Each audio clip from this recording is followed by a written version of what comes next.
안녕하세요. 미국주식론 대학이 미준입니다. 3월 4일 오늘의 미국주식 뉴스를 시작합니다. 오늘도 변함없이 미국 주식 투자의 정석을 지키고 있는 미준에 오신 것을 환영합니다. 오늘은 제가 개인적인 사정 때문에 정규 방송을 보내드릴 만한 시간적인 여유가 없습니다. 그래서 아주 짧은 내용으로 방송을 구성해 봤고요. 어제 어떤 일이 있었길래 미국 증시가 이렇게 흔들렸는지, 그리고 또 제가 지금 가지고 있는 생각을 정리해서 여러분들과 다시 한번 공유하면서 마무리하도록 하겠습니다. 일단 어제 3대 지수의 움직임을 보시면요. 다우존스는 1.48% 떨어지면서 마감이 됐고요. S&P 500은 마이너스 1.76, 그리고 나스닥은 무려 2.64%나 폭락을 했습니다. 더욱이 어제는 비트코인 역시도 9% 이상 떨어지면서 83,900가 있거든요. 따라서 어떤 자산을 소유했건 굉장히 마음이 쓰라린 하루가 지나갔다. 그래서 아마 심적으로 고통을 받고 계신 분들도 꽤 많이 계실 것 같습니다. 제가 어제 방송에서 미리 말씀드린 것처럼 이번 한 주는요, 변동성이 아주 극심한 한 주가 될 가능성이 높습니다. 왜냐하면 너무나 굵직굵직한 카탈리스트가 많이 준비가 돼 있거든요. 그리고 그 중에 상당 부분이 미국 경제의 약세를 점치는 좋지 않은 수치를 발표할 가능성이 높기 때문에 주가가 심하게 흔들릴 가능성이 높습니다. 물론 제가 기대하고 있는 바는 금요일 날 잡 레포트 고용보고서가 발표된 이후에 드디어 연준의 푸시 시작된다. 그 얘기는요, 금리 인하 가능성이 높아지면서 미국 증시가 다시 랠리를 펼칠 것이다. 이러한 기대감을 가지면서 계속해서 시장을 지키고 있습니다. 일단 어제 미국 증시가 폭락한 이유부터 정리를 해보면요. 가장 첫 번째 이유는 역시 경기 지표였습니다. 어제 방송에서 말씀드린 것처럼 월요일 날 공급관리협회, 우리가 ISM이라고 부르는 기관에서요, PMI 지수를 발표했거든요. 어제는 제조업 관련된 PMI였죠. 물론 50을 넘었습니다. 50.3을 기록했는데요. 그럼에도 불구하고 전달의 50.9에 비해서 0.6포인트 하락했고요. 또한 시장의 기대치는 50.8이었기 때문에 굉장히 실망스러운 수치가 보고가 됐다. 이렇게 보시면 됩니다. 그리고 또 하나 굉장히 좋지 않은 소식이 있었는데요.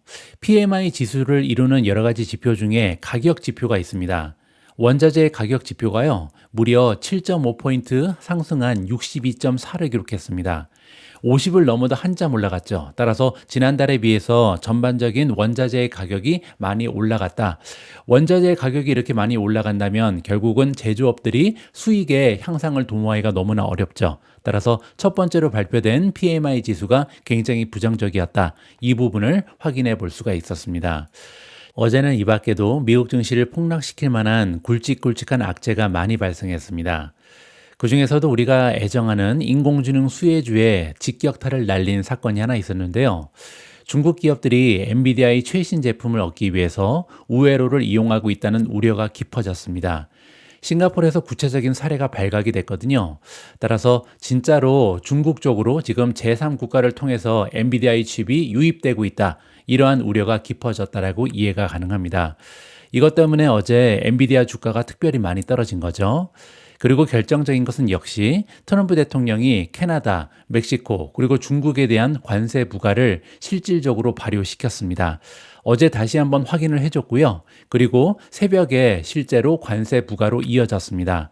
자, 따라서 이렇게 다양한 악재가 동시다발적으로 생겨나면서 미국 증시는 폭락을 거듭할 수밖에 없었다. 이렇게 보시면 되고요. 추가적으로 굉장히 안 좋은 지표가 하나 더 있는데요. 애틀란타 연방준비은행의 GDP Now 모델이라는 게 있습니다. 이건 뭐냐면요, 실시간으로 여러 가지 경기 지표를 입력을 해서 GDP를 예측하는 하나의 툴입니다. 자, 그런데 이 GDP Now 모델이요, 2월 19일 날까지만 해도 GDP 성장률이 1분기에 플러스 1.5%다. 이렇게 예측치가 나오고 있었는데요. 이게 갑자기 2.8%까지 마이너스로 떨어졌습니다. 굉장히 짧은 시간에 엄청나게 GDP 예측치가 떨어진 거죠. 하지만 이 수치는요, 그냥 GDP 예측치가 갑자기 마이너스로 바뀌었기 때문에 미국 경기가 둔화되는구나, 드디어 리세션에 빠지는구나, 이렇게 공포감을 느끼기보다는요, 도대체 GDP 예측치의 어떤 부분이 이렇게 몇 주 만에 급격하게 하락했는지 이 부분을 고려할 필요가 있습니다. 예전에도 여러 번 말씀드렸는데요. GDP를 산출하는 공식은 굉장히 간단합니다. 개인들의 소비, 그리고 투자, 그리고 정부가 지출하는 금액을 더하고요. 마지막으로 수출은 더하고 수입은 뺍니다. 자, 그런데 여기서 소비라든지 투자라든지 정부의 지출은 변화가 별로 없겠죠. 중요한 부분은요, 수출 빼기 수입이 굉장히 많은 폭으로 떨어졌다는 거죠. 왜냐하면 지금 미국 정부에서 관세를 올리잖아요. 따라서 그 얘기는 뭐냐면 수입이 엄청나게 늘어났다는 겁니다. 관세를 부과하기 전에 엄청나게 많은 수입품이 갑자기 미국으로 유입되면서 수입의 양이 늘었기 때문에 결국 GDP에는 엄청나게 많은 마이너스 요인이 됐다. 이렇게 정리가 가능하겠죠.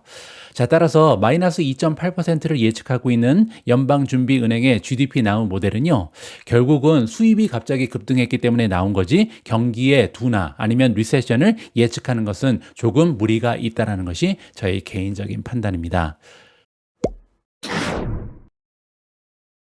자, 그러면 마지막으로 이렇게 분위기가 험악한데 왜 저는 미국 주식을 아직도 팔고 있지 않은지 여기에 대한 설명을 간단히 드려볼까 합니다. 2주 전에도 제가 같은 말씀을 드린 적이 있는데요. 2주 연속으로 미국 증시가 급락하고 있는 이유는요, 학습 효과 때문입니다. 투자자들은 아주 비슷한 상황을요, 7년 전에도 겪은 적이 있거든요. 트럼프 일기의 두 번째 해였던 2018년 미국과 중국 간의 무역 전쟁으로 인해서요, S&P 500 지수는 약 10%에서 11% 급락한 전적이 있습니다. 그리고 그때 중국 의존도가 높았던 애플의 경우에는요, 2018년 10월과 11월 20%나 폭락을 했었고요. 같은 기간에 엔비디아는 무려 31%나 급락한 전적이 있습니다. 자, 따라서 얼마 되지 않았던 7년 전의 일을 기억하는 사람들은요, 이번에도 엔비디아는 30% 이상 떨어질 수도 있겠구나. 애플은 20% 떨어질 수 있겠구나. 그리고 증시는 10% 이상 조정을 받겠구나. 이러한 예측이 굉장히 쉽게 가능하다는 거죠. 그리고 2025년 우리는 2018년에 데자뷰를 경험하고 있는 듯합니다. 굉장히 상황이 비슷하게 흘러가고 있잖아요. 하지만 저는 그럼에도 불구하고 주식의 비중을 아직까지는 줄이지 않고 있습니다. 거기에는 여러 가지 이유가 있는데요. 일단 첫 번째로 2018년 미국 증시가 심하게 흔들리면서 마이너스 수익률로 마무리된 이유는요, 관세 협상이 마무리되는데 너무나 오랜 시간이 소요됐기 때문입니다. 그때 협상이 타결되는데 걸린 시간이 무려 2년 가까이나 걸렸거든요. 따라서 그때만큼 이번도 질질 끌 가능성은 없다. 제가 보기에는요, 이번에는 단순히 무역 적자가 아니라 여러 가지 이유를 대면서 관세를 매기고 있잖아요. 불법 이민이라든지 펜타닐이 주요한 이유로 떠오르고 있습니다. 따라서 이러한 문제가 해결되면 조만간에 관세 협상이 마무리될 수도 있다. 이런 기대감을 가질 수가 있다는 거죠. 자, 그리고 두 번째가 굉장히 중요한데요. 2018년 미국 증시가 조정을 겪었던 이유는요, 무역전쟁 이유 하나뿐만이 아닙니다. 그때는요, 10년 국채 수익률이 바로 몇 달 만에, 여기 보시면요, 1.5%까지 떨어졌던 국채 수익률이 3%까지 올라갔거든요. 2018년 7월 들어서 2013년 이후에 전례가 없었던 3% 이상까지 상승했다. 뭐 지금은 3% 그러면 이게 뭐 높은 금리인가 이럴 수가 있는데요. 그때는 막 5년, 6년 만에 처음 있었던 일이거든요. 따라서 굉장히 큰 폭으로 국채 금리가 상승하면서 주식시장이 타격을 받았다. 이렇게 보시면 됩니다. 제가 여러 번 걸쳐서 여러분들께 말씀드리는데요. 주식시장이 베어마켓으로 접어드는 것은 두 가지 이유밖에 없습니다. 첫 번째는 리세션이고요. 두 번째는 금리가 인상되는 거거든요. 따라서 이때도 베어마켓이 시작되는 것이 아닌가, 공포감이 극심하게 올라갔던 이유 중에 하나가 바로 10년 국채 수익률이 급격하게 상승한 이유였다. 이렇게 보시면 되죠. 반면 2025년은 다릅니다. 지금은요, 미국의 국채 금리가 정상을 찍고 계속해서 지속적으로 하락하고 있거든요. 따라서 지금 걱정되는 것은 금리가 아니라 오히려 미국의 경제다. 이렇게 보시면 되겠죠. 자, 세 번째는요, 금리 인하 사이클의 한가운데 있는 현실입니다. 관세 문제로 인해서 미국 경제가 흔들린다면 그것 때문에 지금 금리가 오히려 떨어지고 있잖아요. 채권의 금리는 지속적으로 하락하고 있습니다. 그렇게 되면 연준이 개입할 가능성이 매우 높아지죠. 2020년 팬데믹을 포함해서 연준이 개입하면서 마무리되지 못했던 조정장이나 베어마켓은 없었습니다. 올해는 잘해야 연준이 금리를 한 번 정도 내릴 것이다. 이러한 기대감을 가지고 있었는데 최근 들어서는 이러한 기대감이 올라가고 있죠. 따라서 실제로 만약에 연준이 금리를 인하하기 시작하면요, 주식시장은 다시 반등할 수 있다라는 기대감이 형성될 수 있습니다. 자, 그리고 마지막으로요. 2018년 그렇게 어려운 상황에서도 미국 증시는 최저점에서 최고점을 다시 탈환하는데 4, 5개월 정도밖에 소요되지 않았습니다. 2018년 12월 말에 주식시장이 최저점을 찍고요. 그리고 나서 2019년 4월에는 무역 긴장 완화 그리고 기업 실적 호조로 인해서 S&P 500이 다시 최고치를 돌파하며 완전히 회복됐습니다. 자, 이렇게 미국 증시의 조정은요, 제가 누누이 말씀드리지만 평균적으로 4개월 정도가 걸립니다. 자, 이렇게 미국 증시가 순식간에 급등하면서 반등하는 경향이 있기 때문에 섣불리 미국 증시를 떠나는 것은 오히려 위험할 수 있다.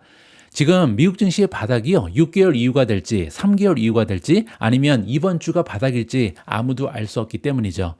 물론 제가 월요일 방송 어제도 말씀드렸지만요. 미국 증시의 하락 때문에 일상생활의 밸런스가 무너진다든가 삶이 피폐해진다면요. 지금 바로 현금 비중을 늘릴 필요가 있습니다. 가지고 있는 주식 중에 한 10%, 20%만 팔아도요. 주식시장이 오히려 조금 더 하락하기를 기대하는 모순적인 투자자의 모습을 발견할 수가 있다. 자, 그래서 만약에 내가 지금 들고 있는 주식이 1,000만 원이다. 그러면요. 지금 당장 한 200만 원, 300만 원을 팔아도 괜찮습니다. 왜냐하면 오늘부터 만약에 미국 증시가 급등한다 해도 아직까지 내가 들고 있는 700만 원, 800만 원이 있잖아요. 따라서 조금 더 현금 비중을 늘린다고 해서 나의 주식 수익률에 엄청난 타격이 오는 것은 아닙니다. 하지만 심리적으로는 엄청난 안정을 찾을 수가 있거든요. 그런 의미에서 여러분들 중에 혹시 지금 나는 현금이 없어요. 그리고 너무나 힘들어요. 삶이 피폐되고 있어요. 이런 분들께서는요. 조금은 주식을 팔아보는 것도 나쁘지 않은 방법이다. 왜냐하면 이번 주가 마지막이 될 수도 있지만 앞으로도 3개월, 6개월 더 떨어질 가능성도 있기 때문이죠. 어쨌든 제가 보기에는요. 이번 주에도 카탈리스트가 많이 남아있고 주식이 추가적으로 떨어질 가능성이 있습니다. 그럼에도 불구하고 결국은 연준에서 나서면서 이번 조정은 마무리가 될 것이라는 것이 저의 개인적인 판단입니다. 오늘 방송은 여기까지입니다. 오늘 짧은 방송이 여러분들의 마음의 위안을 찾는데 작은아마 도움이 됐으면 합니다. 저는 내일도 여러분들 투자 활동에 도움될 수 있는 다양한 정보 취합해서 다시 인사드리겠습니다. 우리 모두가 미국 주식 투자로 은퇴하는 그날까지 다 함께 화이팅입니다. 행복한 하루 되세요. 감사합니다.